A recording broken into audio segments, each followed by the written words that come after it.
देखिए रागिनी, हम सबको पता है परिस्थिति क्या है। एक महामारी है, एक महासंकट है। ऐसा नहीं है ये संकट दिल्ली में है तो महाराष्ट्र में नहीं है। ये महाराष्ट्र में भी उतना ही विकराल है जितना दिल्ली में विकराल है। ये छत्तीसगढ़ में उतना विकराल है जितना ये गुजरात में विकराल है। लेकिन उसके बीच में politics of this level, what is your view Ragini ji? Amir ji, सबसे बड़ा दुर्भाग्य यह है कि आज आपके चैनल पर जिस तरीके की तू मैं और एक की लकीर मिटा के अपनी लकीर को ऊंचा करने की होड़ दिखाई दी, वही कुछ हुआ पीएम सीएम की मीटिंग के बाद, जिससे देश की जनता को बहुत ज्यादा अपेक्षा थी। देश की जनता चाहती थी कि इस आपदा में कोई निराकरण निकल कर आए, कोई समाधान निकल कर आए। लेकिन समाधान तो छोड़िए, सुझाव तो छोड़िए, केवल सियासत ही सियासत निकल कर आई। आपने देश की परिस्थिति की बात की तो मुझे कहना पड़ेगा कि चिरागों के बदले चिता जल रही है। नया है जमाना, नई रोशनी है। तो देखिए, जो न्यू इंडिया बनाया गया है मोदी जी के राज में, उसमें विश्व गुरु हम बन गए हैं कोरोना में। और इसीलिए शायद क्योंकि ऑक्सीजन की बहुत कमी है, दवाइयों की, वैक्सीन की कमी है, लॉकडाउन पे कोई स्ट्रैटेजी नहीं है, जो कि सुप्रीम कोर्ट ने अभी 1-2 दिन पहले ही कहा और एक राष्ट्रीय पॉलिसी बनाने के लिए मोदी जी को बोला है। तो असल में हम चाहते थे, देश की जनता चाहती थी कि मोदी जी इस विषय पर कुछ बोलें और ये बताएं, और वो बात सार्वजनिक भी की जाए कि क्या हो रहा है ऑक्सीजन, वैक्सीन, दवाई और लॉकडाउन के संबंध में। क्या एक राष्ट्रीय नीति की तरफ हम बढ़ रहे हैं? वही अब मैं कुछ केजरीवाल जी के प्रवक्ता से भी मैं सवाल पूछना चाहती हूं। आप देखिए, कांग्रेस पार्टी ने लिखित रूप में कई बार ये मांग की है कि दिल्ली के मुख्यमंत्री और एलजी के बीच में जो मीटिंग होती है दिल्ली के कुप्रबंधन और कुप्रशासन को लेकर, वो सार्वजनिक की जाए। लेकिन आज तक वो कोई मीटिंग सार्वजनिक नहीं हुई। क्या ऑक्सीजन का हाल है? एक आरटीआई हुई थी, दिल्ली एनएसयूआई के अध्यक्ष अक्षय लाकड़ा ने की थी, जिसमें यह बताया गया कि 2015 से लेकर 2019 तक 40,000 अस्पताल में नए बेड लगाने का इन्होंने वादा किया था। ये केवल 394 बेड लगा पाए।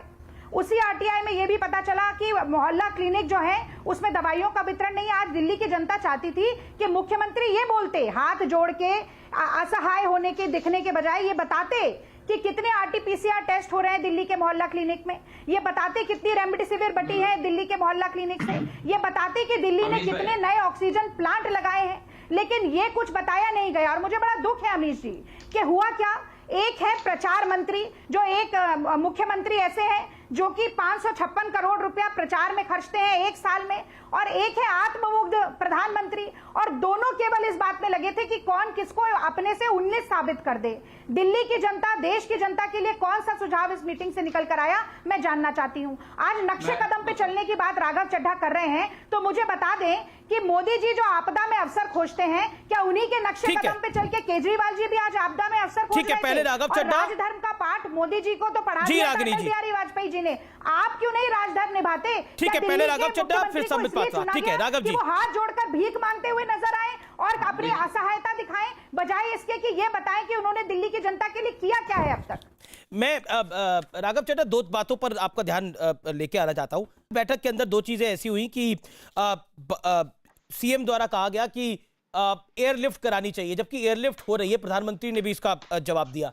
उसके बाद कोविड माफ करिए, ऑक्सीजन एक्सप्रेस चले, जो प्रधानमंत्री ने बोला वो चल रही है और ऑक्सीजन पहुंचा रही है। यानी केंद्र जो काम कर रहे हैं, जो कि सार्वजनिक तौर पे मीडिया में भी आ रहे हैं, उसकी जानकारी सीएम पे नहीं थी, ये भी बीजेपी आरोप लगा रही है। और इस पर आप क्या कहना चाहते हैं? जो ऑलरेडी हमें पता है कि एयरलिफ्ट आज सुबह से एयरफोर्स कर रही है, कल भी एयरफोर्स ने एयरलिफ्ट करा है, व्हाट इज योर व्यू? यानी शुक्रवार को भी करा है और गुरुवार को भी किया है। देखिए, 2-3 चीजें। पहली बात है कि मुख्यमंत्री जी ने एयरलिफ्ट की बात नहीं करी थी, एक्सप्रेस की बात करी थी, और ये कहा था कि वो दिल्ली तक भी आए। अन्य राज्यों में जरूर जा रही है ट्रेन के माध्यम से, लेकिन रेल के माध्यम से दिल्ली तक भी ऑक्सीजन आए, क्योंकि जो दिल्ली का कोटा 378 मेट्रिक टन से बढ़ाकर 480 मेट्रिक टन ऑक्सीजन का किया गया है, लगभग 100 मेट्रिक टन बढ़ाया गया है अमीश भाई। ये 100 मेट्रिक टन उड़ीसा और पश्चिम बंगाल के इलाकों से आएगा। उड़ीसा और पश्चिम बंगाल के जो शहर जहां से वो आएगा, वो यहाँ से 1500, 1700, 2000 किलोमीटर की दूरी पर है। अगर ट्रक से आएगा तो कई घंटे लग जाएंगे। इसीलिए ट्रेन की गुहार लगाई मुख्यमंत्री जी ने, और बिल्कुल फैक्चुअली स्टडी कर बात रखी। आप भाजपा के प्रोपेगेंडा पर मैं ज्यादा इसमें कुछ विषय में पढ़ के अपना समय बर्बाद नहीं करूंगा। मैं आपको 2-3 चीजें बता देता हूं। पहली चीज तो ये है कि जहां तक नहीं, पर इसकी ऑक्सीजन एक्सप्रेस डेटा की पे, बात है, ऑक्सीजन डेटा की एक्सप्रेस बात पे है। केजरीवाल जी बोले थे, नहीं बोले थे? नहीं नहीं, ऑक्सीजन एक्सप्रेस पे बोले थे, एयरलिफ्ट पे नहीं बोले थे। हाँ, तो ऑक्सीजन एक्सप्रेस भी चल रही है कि नहीं चल रही है, और कब से चल रही दिल्ली है? तक नहीं आ रही है, दिल्ली तक नहीं आ रही है। समस्या यह है कि वो दिल्ली तक नहीं आ रही है, अन्य राज्यों में जरूर जा रही है। उड़ीसा की ट्रेन के माध्यम से कर्नाटक में जा रही है, कर्नाटक से एक राज्य से लेकर नीचे तमिलनाडु तक जा रही है, लेकिन दिल्ली तक नहीं आ रही है। ठीक है। हमारा अनुरोध यह था कि दिल्ली तक लाया जाए। देखिए, गंभीर बहस उस समय होगी जब हम मुख्य विषय पर आए, इधर उधर की गंदी राजनीति छोड़ दें। अगर आज एक प्रदेश के मुख्यमंत्री अपने प्रदेश की जनता की सांसों की रक्षा करने के लिए, उनके लिए ऑक्सीजन के को हासिल करने के लिए प्रधानमंत्री के सामने हाथ जोड़े, गिड़गिड़ाएं, झोली फैलाएं, तो उससे कोई बड़ा छोटा नहीं हो जाता। अगर हम दिल्ली वालों के लिए हमें हाथ जोड़ने पड़ेंगे तो हम हाथ जोड़ेंगे, अगर दिल्ली वालों के लिए हमें झोली ओके, फैलानी पड़ेगी तो रागनी नायक झोली इस पर रिस्पॉन्ड फैलाएंगे। करना चाह रही है। दूसरी रागनी नायक इस पर रिस्पॉन्ड करना चाह रही है। रागनी नायक, हाथ जोड़ने से छोटे नहीं हो जाते अरविंद केजरीवाल। रागनी नायक, क्विक रिप्लाई। एक सेकंड राघव, रागनी बोलना चाह रही है, 40 सेकंड उनको मौका दीजिए। मेरा भी देखिए, मैं आपको मौका दे रहा हूं राघव। नहीं, देखिए, हर बार देखिए अरविंद केजरीवाल जी का आप जरा थोड़ा सा ट्रैक रिकॉर्ड देखिए। हर बार गलती करके कह दे कि मुझे माफ कर दीजिए, मैं हाथ जोड़ता हूं, एक बार माफी मिल सकती है, 2 बार माफी मिल सकती है, लेकिन आप लगातार अगर दिल्ली की जनता के साथ विश्वासघात करेंगे, दिल्ली की जनता की आंखों में धूल झोंकने का काम करेंगे, तो आपको हर बार माफी नहीं मिलेगी। मैं ये कहती हूँ, अच्छा है, ठीक है, आपने हाथ जोड़ा और कहा कि ऑक्सीजन दे दीजिए, ऑक्सीजन भिजवा अब मेरा जवाब ले दीजिए, लीजिए। दिल्ली की सरकार ने ऑक्सीजन प्लांट नए लगाने के लिए क्या किया? 40,000 आप अस्पताल के जो बेड बढ़ाने वाले थे वो आपने क्यों नहीं बढ़ाए? वो सारी सुविधा जो मोहल्ला क्लिनिक से देने का वादा किया था वो आपने क्यों नहीं किया? और मुझे ये बताइए कि ये नौबत दिल्ली की क्यों आ गई? आप एंटिसिपेट नहीं कर पाए कि किस तरीके से आपको सब चीजें अचानक होती हुई लग रही हैं। आप कह रहे थे कि दिल्ली में कॉन्टैक्ट ट्रेसिंग दुनिया में सबसे अच्छी है, उसके बावजूद आज दिल्ली की पॉजिटिविटी रेट 36% हो गई है। तो आप अगर ये कहना चाहते हैं ओके, रागनी, लेट राघव चड्डा रिप्लाई, देन सबमिट पात्रा। और ये साझी जिम्मेदारी के लक्षण आपके भी नजर नहीं आते अगर मोदी जी के नजर नहीं आते हैं तो। ऐसा है अमीश भाई, आज दिल्ली की स्वास्थ्य व्यवस्था अच्छी है, इतनी अच्छी है कि पड़ोसी राज्य के लोग भी और पड़ोसी राज्यों के नेतागण भी जब अपना या अपने परिवार वालों का इलाज कराना होता है तो दिल्ली के अस्पतालों पे, केजरीवाल सरकार के अस्पतालों पे विश्वास रखते हैं। तो दिल्ली का मॉडल कितना अच्छा है, स्वास्थ्य मॉडल, इसकी चर्चा हम 5 साल से कर रहे हैं और इसके बारे में खुद देश के प्रधानमंत्री ने कई बैठकों में दिल्ली के कोरोना से लड़ाई लड़ने के मॉडल की तारीफ करी थी। अपने राज्यों के, अपने भाजपा के मुख्यमंत्रियों को सीख दी थी कि दिल्ली के मॉडल से कुछ सीखो। नंबर 1। नंबर 2, जहां तक बात हो रही है मोहल्ला क्लिनिक की, मैं आपको बता दूं, मोहल्ला क्लिनिक हाई फ्लो ऑक्सीजन नहीं दे सकता है। मोहल्ला क्लिनिक एक जांच का केंद्र बन सकता है, कई जगह जांच का केंद्र बना है। दिल्ली सरकार के कई स्कूलों के अंदर आरटीपीसीआर की जांच हो रही है, कितनी जांच हुई मोहल्ला क्लिनिक के अंतर्गत? ऑक्सीजन नहीं हो सकती। नंबर 3, देखिए, कांग्रेस को दिल्ली वालों की उतनी ही चिंता है जितनी उनकी विधानसभा में सीटें हैं, मानी, जिसका मतलब है एक बहुत बड़ा जीरो। उनको उतनी चिंता है, वो राजनीति करने से बात नहीं आएंगे, उनको राजनीति करने दीजिए, हम लोग काम करेंगे। दिल्ली वालों के लिए नाक भी रगड़ना पड़ेगा ना अमीश भाई, और ऑक्सीजन लानी पड़ेगी तो हम ऑक्सीजन लाएंगे। आज मैं बस एक सवाल आपसे पूछना चाहता हूं, दिल्ली को 700 मीट्रिक टन की ऑक्सीजन चाहिए अमीश भाई, ध्यान से सुनिएगा, 700 मीट्रिक टन की ऑक्सीजन चाहिए। हमें सरकार ने 378 मीट्रिक टन दिया है।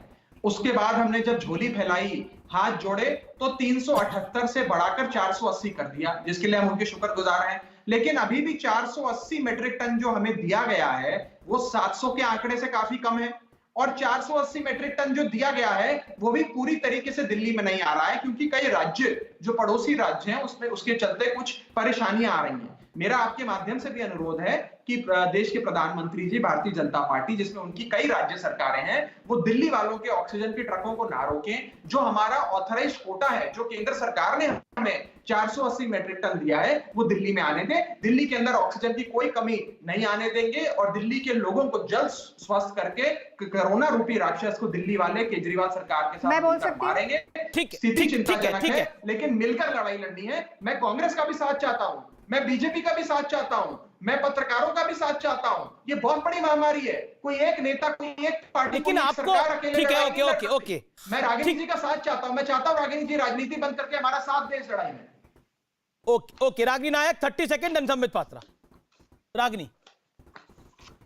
देखिए, बड़ा बड़ा आश्चर्य होता है कि जब एक सरकार को, चाहे वो केंद्र सरकार हो या कोई भी राज्य सरकार हो, उसकी जवाबदेही तय करके उसके कटघरे में खड़ा किया जाता है, तो वो अचानक से साझी जिम्मेदारी और सबकी सहायता और सबके साथ का प्रवचन देने लग जाते हैं। भाई देखिए कि जनता अगर चुनकर प्रतिनिधि को भेजती है, हाँ ठीक है, हमारी आज एक भी सीट नहीं है, लेकिन हम दिल्ली में एक अच्छे विपक्ष की भूमिका निभा रहे हैं और दिल्ली में और पूरे देश में कांग्रेस का की फ्रंटल इकाई जो है युवा कांग्रेस, वो जैसा काम कर रही है, आज के पूरे देश के पत्रकार जिस तरीके से तारीफ कर रहे हैं, वो दिल्ली के तो क्या देश के मंत्री भी वो काम नहीं कर पा रहे हैं। इसलिए इतना अहंकार नहीं होना चाहिए। पहली बात, राघव चड्ढा, कल आपकी पार्टी की एक भी सीट नहीं थी, आज आपकी पार्टी की काफी सारी सीटें, हो सकता है कल एक भी ना हो, क्योंकि जनता सब कुछ देख रही है और ये जो पब्लिक है ये सब जानती है। अब देखिए, मैं थोड़ा सा फेडरल कोऑपरेटिविज्म की भी मैं बात करना चाहती हूँ। संघीय ढांचे को लगातार इस देश में चोट पहुंचाई जा रही है अमीश जी, और उसके लिए मुझे लगता है कि केंद्र सरकार को भी जिम्मेदारी उठानी पड़ेगी और उनको भी कटघरे में खड़ा होना पड़ेगा। आप देखिए, पीयूष गोयल क्या कहते हैं, केंद्रीय मंत्री हैं, वो कहते हैं कि राज्य अपनी हैसियत के हिसाब से ऑक्सीजन मांगे, कुछ बहुत छोटे राज्य बहुत ज्यादा ऑक्सीजन मांग रहे हैं। और ऐसा वक्तव्य तब आता है, संवेदनहीन वक्तव्य, जब आप देख रहे हैं कि एक एक अस्पताल में सैकड़ों मौत हो रही है ऑक्सीजन ना मिलने की वजह से। एक मिनट रुक जाइए। और नरेंद्र मोदी जी लगातार इकलौते ऐसे प्रधानमंत्री होंगे आज तक भारत के इतिहास में जो संघीय ढांचे पर लगातार वार पे वार करते जा रहे हैं और उसके बाद हमेशा गेंद दूसरे पाले में फेंकते हैं। अब दिल्ली की समस्या यह है कि दिल्ली केंद्र शासित राज्य है। दिल्ली में जब तक साझी जिम्मेदारी नहीं होगी तब तक दिल्ली ठीक से काम कर नहीं पाएगी। और जब से केजरीवाल जी की सरकार आई है, हम लगातार ये देख रहे हैं कि एक एक मसले पर ये नूरा कुश्ती चलती ही जा रही है, कोई समाधान निकल कर नहीं आ रहा। इन दोनों बड़े दलों के लिए जरूरी ये था कि प्रोटोकॉल फॉलो हो जाए, बहुत बड़ा गूढ़ रहस्य बाहर ना निकल के आ जाए, या मेरी छवि दिख जाए हाथ जोड़े हुए कि मैं तो नतमस्तक हूं जनता के लिए। लेकिन जनता की समस्या का समाधान कैसे होगा? को मैं लेके आना चाहता हूं, उमेश सहगल भी इंतजार कर रहे हैं और दिल्ली कैसे डिस्ट्रीब्यूट करेगी, इसके ऊपर कुछ भी नहीं बोला गया, एक बात नहीं हुई। मेरे लिए सबसे बड़ी चिंता का विषय ठीक है संबित पात्रा, देखिए यहाँ पर फेडरल स्ट्रक्चर की बात हुई, यहां पर हुआ कि कुल मिलाकर पॉलिटिक्स भारतीय जनता पार्टी खेल रही है और फेडरल स्ट्रक्चर को बीजेपी फॉलो नहीं कर रही। देखिए, अभी मैं बड़े ध्यान से दोनों प्रवक्ताओं को सुन रहा था। संबित, ये तो आप भी मानेंगे कि ऑक्सीजन की कमी है, ये तो आप भी मानेंगे ऑक्सीजन की कमी है, दिक्कतें हैं।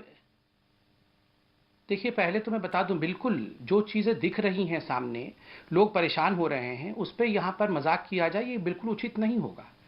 मगर जब 3 दिन पहले कहा गया था कि केवल 2 घंटे का ऑक्सीजन है, उसके बाद सब कुछ समाप्त हो जाएगा, कैसा पैनिक का सिचुएशन हुआ। मगर केंद्र सरकार ने ऑक्सीजन भेजा, कोटा जो है दिल्ली का बढ़ाया, आज भी निरंतर ग्रीन कॉरिडोर के माध्यम से प्रोडक्शन बढ़ा करके, एयरलिफ्टिंग करा करके, ऑक्सीजन एक्सप्रेस चला करके, ये तमाम चीजों को केंद्र सरकार पूरी कर रही है।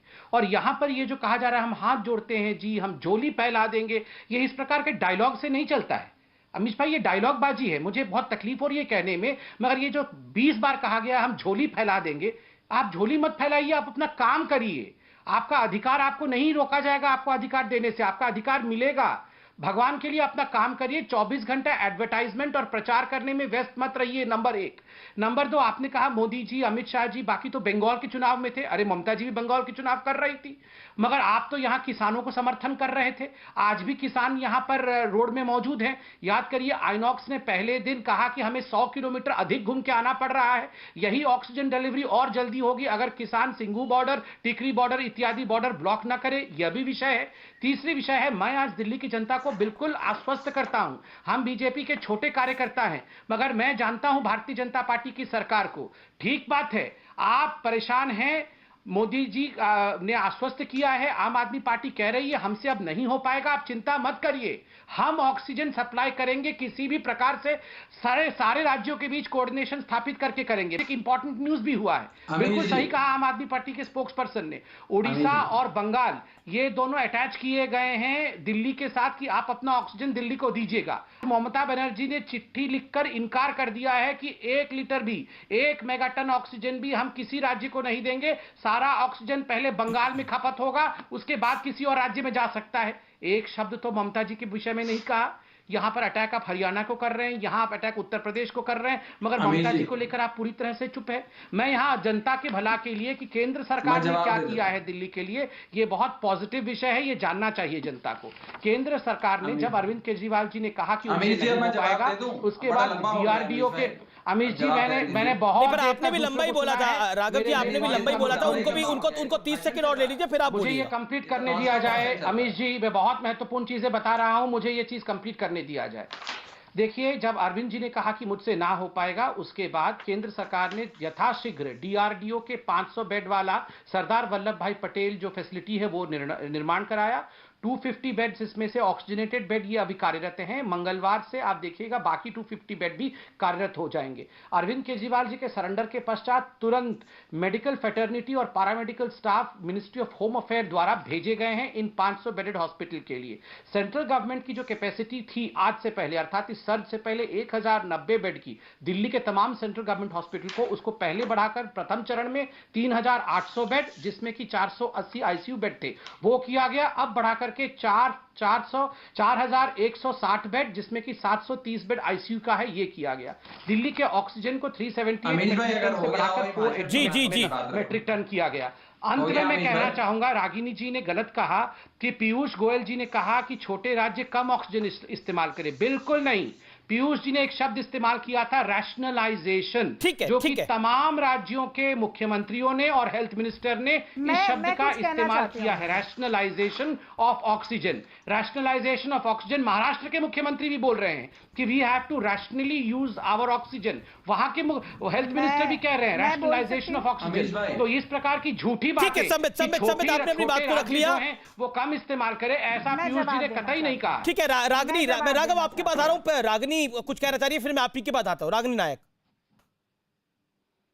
देखिए, मुझे लगता है अगर रैशनलाइजेशन की बात होगी तो संबित पात्रा जी को अपना पूरा वक्तव्य आज जो आपके चैनल पे दिया है उसे रैशनलाइज करना पड़ेगा। देखिए, तुलसीदास जी ने एक बात कही है, मुखिया मुख सो चाहिए, खान पान सब एक, पाले पोसे सकल अंग तुलसी सहित विवेक। यानी कि जो नेता है ना देश का, वो ऐसा होना चाहिए कि उसके नेतृत्व में हर राज्य की समान रूप से सेवा हो सके, हर राज्य समान रूप से आगे बढ़ सके। सबसे ज्यादा रैशनलाइज तो करिए आप उस नारे को, सबका साथ सबका विकास, क्योंकि ये आपकी ही रणनीति ऐसी रही है कि गुजरात की जनसंख्या महाराष्ट्र से आधी है, पर जितनी वैक्सीन आप गुजरात को दिए उतनी ही वैक्सीन आप महाराष्ट्र को दिए, क्योंकि आप ये दिखाना, क्योंकि फितरत ही ऐसी है। अब आप चाहते तो हरियाणा से ये कहा जा सकता था, बीच में मत बोलिए, हरियाणा से कहा जा सकता था कि जो ऑक्सीजन के टैंकर रोके हुए हैं विद साहब जिस पर लगातार बयानबाजी कर रहे हैं, उन टैंकर्स को रिलीज कर दिया जाए। पर आप किसी भाजपा शासित प्रदेश से नहीं कहेंगे कि ऑक्सीजन भेजो दिल्ली को। आप ऐसी सरकारों से कहेंगे जिन पर आपका कोई बस नहीं चलता है, क्योंकि जब वो मना कर देंगी तो आप कहेंगे अब आप जाइए, दिल्ली की सरकार जाए और जाकर उन लोगों से बात कर ले। तो आपकी नियत में ही खोट है। जब पूरे देश में डिजास्टर मैनेजमेंट एक्ट लगा है तो देश को कोरोना से बचाने की पहली ठीक है, समय जवाब इंपॉर्टेंट पॉइंट है। आपने दिल्ली की सरकार को फंसा दिया है, मतलब, लेकिन रागिनी आप भी मान रही हैं कि बंगाल की सरकार, बंगाल में जो मौजूदा मुख्यमंत्री हैं वो चीज वो नहीं करेंगी जो आवश्यकता है, और महाराष्ट्र की सरकार भी वो चीज नहीं करेगी जो आवश्यकता है। आप ये मान रही है बात को रागिनी? 1 सेकंड संबित। महाराष्ट्र ने देश में सबसे ज्यादा लोगों को वैक्सीनेट किया है अभी तक, सबसे ज्यादा फ्रंटलाइन वर्कर्स को, सबसे ज्यादा हेल्थ वर्कर्स को। आप पूछिए, आपके बिहार के प्रवक्ता अभी तक आए नहीं, बिहार में कितने लोगों को वैक्सीनेट कर पाए? 50 लाख से ज्यादा आंकड़ा नहीं पहुंचा। ठीक है, संबित जवाब में बोलकर आए कि संबित जवाब राघव चड्ढा, वैक्सीन का दाम, देखिए ठीक है रागिनी आपने बोल लिया, आपका इंतजार करा, राघव भी इंतजार करे, संबित भी इंतजार करे। ओके रागिनी जी मेरा निवेदन स्वीकार कर लीजिए। रूप में उभर कर आए हैं। जी संबित जी। अमित जी, इन्होंने कहा कि नेता हो तो राहुल गांधी जैसा हो, जो सबको समान दृष्टि से देखता हो। आप बताइए, सबसे ज्यादा आलोचना करने का काम, सबसे ज्यादा भारतवर्ष को नीचा दिखाने का काम। अमित जी, मैं तो बीच में नहीं, आप चुप करिए, बीच में मत बोलिए, चुप हो जाइए, बीच में मत बोलिए। अमित जी आप देखिए, अमित जी मैं तो इनके बीच में नहीं बोलता हूं, आप अपनी बात को कंप्लीट करिए, राघव चड्ढा कृपया करके। Thank you. देखिए, इन्होंने कहा नेता हो तो राहुल गांधी जैसा हो। जिस प्रकार की राजनीति राहुल जी और गांधी परिवार ने गिद्ध पॉलिटिक्स किया है इस पूरे में, वो हमने देखा है। वैक्सीन को लेकर यही गांधी फैमिली जिस प्रकार की अपभ्रंशताएं फैलाई है कि ये वैक्सीन पानी है, ये वैक्सीन नहीं। 3 राज्यों के मुख्यमंत्रियों ने, पंजाब के, छत्तीसगढ़ के, राजस्थान के मुख्यमंत्रियों ने बतौर चिट्ठी जारी करके बताया कि हम कोवैक्सीन अपने राज्यों में घुसने नहीं देंगे। और आज इनकी बात सुनिए कि हमने सबसे ज्यादा वैक्सीनेट कर दिया। इनके जिस प्रकार का इर्रेस्पॉन्सिबल बिहेवियर रहा आज नहीं, महाराष्ट्र में भी तो इसी प्रकार की बातें हुई। महाराष्ट्र में क्या क्या बातें नहीं हुई वैक्सीन को लेकर। महाराष्ट्र में जिस प्रकार से वैक्सीन हेजिटेंसी को लेकर पहले बढ़ावा एमवीए की, और वहां तो वसूली चल रहा था जी, वहां तो ये सारे लोग वसूली करने में लगे हुए थे। ये आपको क्या लगता है, कोरोना बचाने में लगे हुए थे? उस समय 100 करोड़ रुपए प्रति माह कैसे कमाया जाए, ये पूरा का पूरा गांधी परिवार से लेकर एमवीए की सरकार उसी में लगी हुई थी। अगर ये वसूली का आधा रकम भी खर्च करते कोरोना के इंफ्रास्ट्रक्चर पर, तो आज महाराष्ट्र 40 से 50% कॉन्ट्रीब्यूट नहीं कर रहा होता कोरोना के लिए। बेचारे महाराष्ट्र की जनता को जिस प्रकार से इन्होंने कोरोना के धू-धू जलते हुए आग में धकेल दिया है, इनको तो राजनीति करनी ही नहीं चाहिए। ये राजनीति करने निकले हैं। और जहां तक ये आम आदमी पार्टी का सवाल है, अभी आम आदमी पार्टी वाले कह रहे थे कि देखिए अरविंद केजरीवाल तो कितने बड़े हैं, इतने सारे बेड बना दिया है, इतना रिसोर्सेज इन्होंने कर दिया। देखिए, जब इनकी मौका होता है तब ये कहते हैं कि अरविंद केजरीवाल जी कुछ नहीं कर सकते, सारा कुछ केंद्र सरकार करेगी, तभी अरविंद केजरीवाल जी कर सकते हैं। और जब इनको लगता है कि हाथ से जो है पूरा मुद्दा छूट गया है, तब कहते हैं अच्छा अब हम कुछ भी नहीं कर सकते। ये बड़ी अजीब बात है।